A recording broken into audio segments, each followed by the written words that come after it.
आज हमें एक्सप्लेन करेंगे डीसी यूनिवर्स की कॉमिक बैटमैन डैम पार्ट 1 की। ये कॉमिक सितंबर 2018 में इशू की गई थी और इसके 3 सीरीज़ हैं। ये सीरीज़ काफ़ी कंट्रोवर्सी में रही थी। क्रिटिक्स ने इसको 7.5 रेटिंग दी है आउट ऑफ 10 और पर्सनली मेरे को ये काफ़ी अच्छी चीज़ लगी है।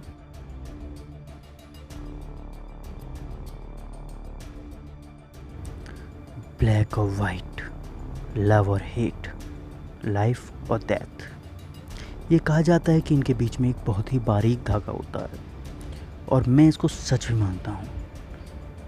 लेकिन क्या हो अगर यही बारीक धागा खींचकर एक बड़ी घाटी बना दे, या कोई गलतफहमी। ये मुझे एक पुराने जोक की याद दिलाता है। किसी भी पागलपन को करने के लिए कोई एक उम्मीद की किरण होना ज़रूरी होता है। इन सभी नरेशन से हटकर हमको बैटमैन का टूटा हुआ मास्क दिखाई देता है और पता चलता है कि बैटमैन किसी एम्बुलेंस में है। जनरली बैटमैन को कितने भी घाव या चोट लगे वो अपनी बैट कैब में जाने का इंतज़ाम खुद ही कर लेता है, क्योंकि हर बार ही कर लेता है। लेकिन इस इशू में कुछ अलग ही है। हम देखते हैं कि बैटमैन के चारों तरफ मेडिकल स्टाफ और पुलिस उसको घेरे खड़ी है और वो उसका इलाज करने की कोशिश कर रहे हैं। मुझे यकीन नहीं होता कि आज मैंने किसको लहूलुहान पाया है, ऐसा पुलिसमैन अपने वॉकी टॉकी पर बोलता है। तुम्हें लगता है कि क्या इसको हेड ट्रॉमा हुआ है? इस पर दूसरा मेडिकल प्रैक्टिशनर उसकी पल्स चेक करता है। उसकी पल्स बहुत तेज़ चल रही हैं। क्या तुम देखना चाहोगे कि ये कौन है? और वो बैटमैन का मास्क काटने की कोशिश करता है। इतने में ही बैटमैन को होश आ जाता है और बाद में और भड़ाम वो उसका सर गेट पर मार देता है। फिर एक को पंच करता है और दोनों मेडिकल प्रैक्टिशनर वहीं पर ढेर हो जाते हैं। इतने में पुलिस वाला अपनी गन निकालकर बैटमैन को बोलता है कि बैटमैन हम तुम्हारी साइड हैं। लेकिन बैटमैन उसको लेकर चलती एम्बुलेंस से कूद जाता है। वो गिरकर उठता है तो देखता है कि सभी लोग उसको अलग ही नज़रों से देख रहे हैं। सभी उससे डरे हुए हैं, सभी दूर हो रहे हैं। ये खतरनाक है, खतरनाक नहीं, ये उससे भी बुरा है, ये घायल है, ये जुनूनी है। और हमको दिखाया जाता है कि बैटमैन गौतम सिटी की गलियों में उन सभी से बचकर भाग रहा होता है। वो अपनी ज़िंदगी के लिए भाग रहा है जो पल पल ख़त्म होती जा रही है। और बैटमैन इतना इंजर्ड होता है कि वो दौड़ते दौड़ते गिर जाता है और एल्फ्रेड को हेल्प के लिए बोलता है। एल्फ्रेड, क्या ये अंत है? लेकिन हर अंत की शुरुआत कहीं ना कहीं से तो होती ही है। और अब हम पर उस शुरुआत की स्टोरी है जिसको मैं नहीं बताना चाहता, लेकिन वो बता रहा हूँ। नरेशन के टाइम बैटमैन को हम एक ब्रिज से इंजर्ड हालत में गिरता हुआ देखते हैं। उतनी ऊंचाई से गिरने के बाद कोई भी मर सकता है या आसानी से किसी की भी कमर टूट सकती है, लेकिन उसकी नहीं। वो सबसे बेस्ट है।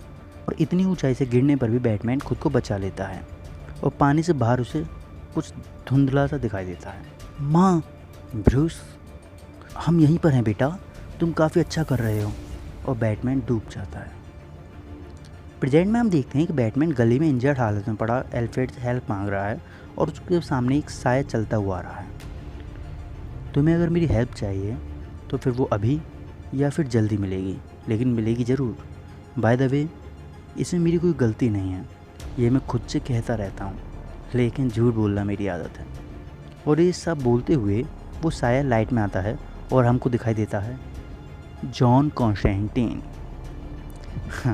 जॉन कॉन्स्टेंटीन को अगर आप लोग नहीं जानते तो मैं बता दूं कि ये कैरेक्टर अपना काम निकलवाने के लिए कुछ भी कर सकता है। मैजिक और सुपर नेचुरल पावर्स में भरी पड़ी हैं। और अगर ये इस इशू में एंट्री ले रहा है, इसका मतलब साफ है कि बैटमैन के साथ अब किसी भूत या किसी डेमन टाइप क्रिएचर के साथ पंगा होने ही वाला है।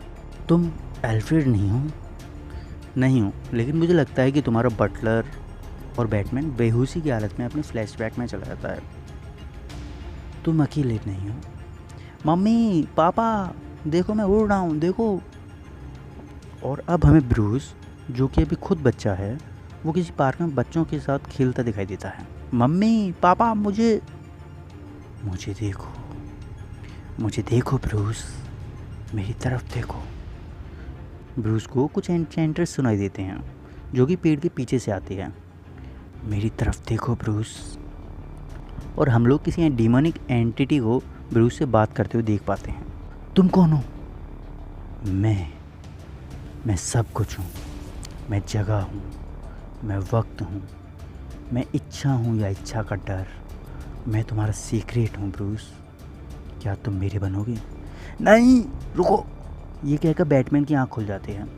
इस फ्लैशबैक में हमको ये दिखाया जा रहा है कि शायद ब्रूस बचपन में ही किसी डीमोनिक एंटिटी द्वारा पजेस हो गया था। नहीं रुको जरा, क्या तुम कभी ऐसी जगह पर उठे हो जिसे तुम जानते ही ना हो? ये बहुत डरावना हो सकता है, लेकिन बाद में तुम्हें पता चले कि तुम एक होटल में हो और कोई तुम्हारे पास ही खर्राटे ले रहा है। बैटमैन अभी एक होटल के रूम में था जिसकी दीवार और फर्श पर ब्लैक मैजिक और अलग अलग तरीके के साइन भरे हुए थे और बैटमैन के सारे घाव अपने आप भर चुके थे। क्या तुम्हें किसी दोस्त की ज़रूरत है? बगल वाले रूम में कॉन्स्टेंटीन स्मोकिंग करते हुए बैटमैन से कहता है, जिंदों की दुनिया में फिर से तुम्हारा स्वागत है बैटमैन। तुम्हारा घाव में भर चुका हूँ, मैंने अपना काम कर दिया। तभी बैटमैन की नज़र सामने चल रही टीवी न्यूज़ पर पड़ती है, जिसमें एंकर बोलता है कि फाइनली एक अरसे के बाद गॉथम सिटी एक बुरे सपने से आज़ाद हो गया। बैटमैन उस जगह को देखकर थोड़ा चौंक जाता है और बोलता है कि मैं आज रात इसी ब्रिज पर था। इस पर कॉन्स्टेंटीन उससे बोलता है कि हाँ मैं जानता हूँ और शायद ये एक प्रॉब्लम हो सकती है हमारे लिए। एंकर बैकग्राउंड में बोलता है कि अब कहीं जाकर जो इस सिटी में इतनी सारी मौतों का रीज़न था वो नहीं रहा, वो मर चुका है। और टीवी पर हमको जोकर की डेड बॉडी दिखाई देती है। जोकर मर गया, लेकिन किसने मारा उसको? कॉन्स्टेंटीन इस पर स्मोकिंग करते हुए बोलता है, यही सवाल हर डेड बॉडी के ऊपर टैटू कर रखा है, क्या तुम्हें? और वो देखता है कि एज यूजुअल बैटमैन अपने काम की बात सुनकर वहाँ से गायब हो जाता है। इन सभी कन्वर्सेशन में हम डेडमैन को बैकग्राउंड में फ्लोट करते हुए देखते हैं, जो इंडिकेट कर रहा है कि इस इशू में पहले कॉन्स्टेंटीन, सस्पिशियस एंटिटी और अब डेडमैन, यानी कि ये इशू आगे चलकर डार्क हॉरर होने वाला है।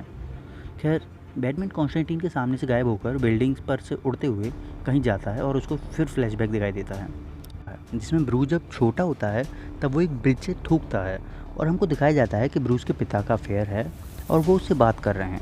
इतने ब्रूस बीच में बोल पड़ता है कि डैड, मेरे थूक को पानी में जाने में 17 का टाइम लगा। और ब्रूस के डैड उसे पीछा छुड़ाने के लिए उसको कॉइन देते हुए बोलते हैं कि ठीक है, लेकिन क्या तुम इस पेनी से अपनी स्पीड की रेस कर सकते हो? और ब्रूस उस पेनी को कैच करने के चक्कर में ब्रिज से स्लिप होने ही वाला होता है कि उसके पिता उसको बचा लेते हैं। क्या तुम अपने आप को मारना चाहते हो? बताओ मुझे, क्या तुम अपने आप को मारना चाहते हो? ऐसा क्वेश्चन एक बच्चे से पूछोगे तो उसमें गॉड का डर बैठ जाएगा, उसको डराएगा, उसको झुंझलाएगा, या फिर उससे भी बुरा। ये सोचते हुए बैटमैन क्राइम सीन पर पहुंच जाता है। वो एक मॉन्स्टर था, मैंने खुद उसको अपनी आंखों से देखा है। क्राइम सीन पर कमिश्नर गॉर्डन आई विटनेस से पूछताछ कर रहा था। क्या तुमने उसे अपनी आंखों से देखा था? हाँ, वो हंस रहा था, चिल्ला रहा था, ऐसा लग रहा था जैसे खुद शैतान यहाँ आ गया हो। हाँ, शैतान यहाँ आ गया है गॉथम सिटी में। मुझे लगता है कि एंजल्स यहीं पर हैं। अगर ऐसा है तो एंजल्स किस काम के लिए हैं? वो क्या करते हैं? मतलब है कि क्या उनको बच्चा कहना गलत हुआ? शैतान सच में है और वो दिल की हर धड़कन के साथ अपना शिकंजा कसता जा रहा है। अगर डीमन खुद को दिखा रहा है तो एंजल्स क्यों नहीं? ये सब सोचते हुए गॉर्डन चले जा रहे थे और अपनी कार में बैठने ही वाले थे कि तभी वो आई विटनेस उसके पास जाकर बोलता है, क्या हुआ कमिश्नर, तुम मुझ पर भरोसा क्यों नहीं कर रहे? इस पर गॉर्डन बोलते हैं, क्योंकि मैं उस पर भरोसा करता हूँ। और गॉर्डन बैटमैन की तरफ देखता है और बैटमैन को देखकर वो शख्स भाग खड़ा होता है। नहीं, मुझे अकेला छोड़ दो, मैं वो नहीं जिसको तुम ढूंढ रहे हो। मेरे दोस्त, तुम इसके लिए लेट हो गए हो और अब जो भी तुमने देखा या बोला उसको तुम वापस नहीं ले सकते। और बैटमैन उसका पीछा करने लग जाता है। बैटमैन बिल्डिंग को पार करता हुआ कैपमैन के पीछे दौड़ता जाता है। मैं तुमको जज नहीं कर रहा, मैं बेस्ट जज को जज कैसे कर सकता हूँ? और ये बोलते हुए वो कैपमैन एक लकड़ी के बैरियर के पार चला जाता है। तो ये लो, जज आ गया। ये कहते हुए बैटमैन वो बैरियर तोड़ देता है और उस सामने बैट केव दिखाई देती है। मुझे पता है तुमने क्या किया। और बैटमैन के बैट केव में जाते ही स्कैनिंग शुरू हो जाती है। हार्ट रेट 120/86, वेट 270.3, कोई इंजरी नहीं। और बैटमैन अपना आउटफिट को फाड़ देता है और फुल्ली नेक्ड हो जाता है। कंप्यूटर, गॉथम गेट ब्रिज के पास किसी की डेथ रिपोर्ट? जी, जॉन डो ब्रिज के पास, अभी की लोकेलिटी नदी के पास, अभी की पता नहीं, सर्चिंग, आगे की कोई जानकारी नहीं है सर। कोई भी बॉडी अपने आप गायब नहीं हो सकती। कंप्यूटर, दोबारा चेक करो, शायद अपने दिमाग में चेक करो बैटमैन। जब बैटमैन पीछे देखता है तो खुद बैटमैन का आउटफिट उस पर हमला कर देता है। इसको देखकर ब्रूस थोड़ा हैरान और डर जाता है। वो चिल्लाता है नहीं, और अगले ही सीन में ब्रूस को बैकर की ड्रेस में सड़कों पर भीख मांगते हुए दिखाया जाता है। क्या तुमको पता है इंसानों जानवरों को क्या चीज़ अलग करती है? झूठ बोलने की क्षमता। इनमें से एक कार्ड उठाओ और अब चिड़ी की रानी पर नज़र रखो। सीन में दिखाया जाता है कि एक स्ट्रीट मैजिशियन अपनी ट्रिक दिखा रही है। ब्रूस उसको नोटिस कर रहा है। तो बताओ क्यों किधर है? बीच वाली। ब्रूस इंटरफेयर करते हुए बोलता है। सभी लोग ब्रूस की बात से सहमत होते हैं और सभी अपना दांव सेंटर वाले कार्ड पर लगा देते हैं, लेकिन कार्ड चेंज होता है। यहाँ हम देखते हैं कि वो स्ट्रीट मैजिशियन कोई और नहीं बल्कि जटाना थी। जटाना एक स्टेज मैजिशियन के साथ साथ रियल मैजिशियन और डीसी यूनिवर्स की one of the most powerful magician में से एक है और एक कॉन्स्टेंटीन की गर्लफ्रेंड रह चुकी है। जटाना की इस कॉमिक बुक में एंट्री मैजिक कैरेक्टर्स को बढ़ावा दे रही है और हमको ये आइडिया लगता है कि आगे आने वाली स्टोरी में ज़रूर कुछ अच्छा खासा मसाला मैजिक है। जटाना वो ट्रिक जीत जाती है। इतने में एक आदमी ब्रूस से बात करता है। हे बैटमैन, अच्छा लुक है। और ये हॉरर शो को एक्सप्लेन करने की ज़रूरत ही नहीं है। इसका नाम बॉस्टन ब्रांड है जो अब डेडमैन के नाम से जाना जाता है।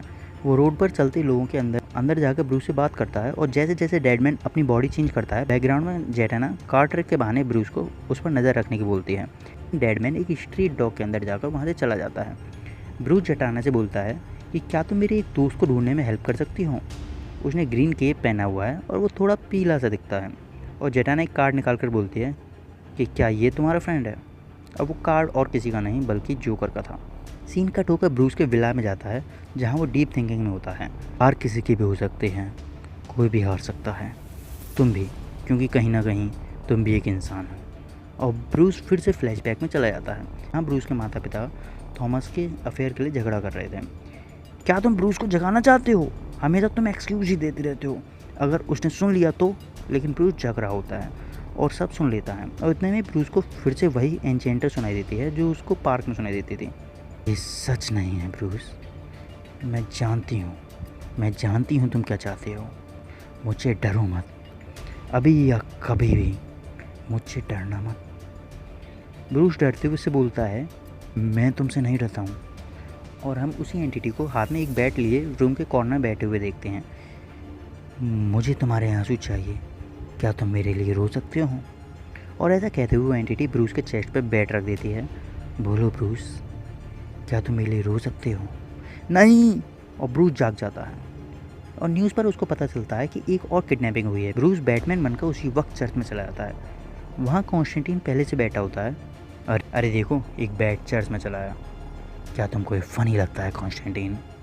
फ़नी नहीं, जोकर मर गया है, या शायद नहीं। क्या तुम आफ्टर लाइफ पे भरोसा करते हो?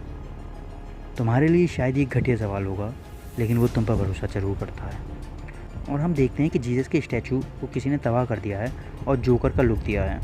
एंड बैम, कॉमिक यहीं पर ख़त्म हो जाती है।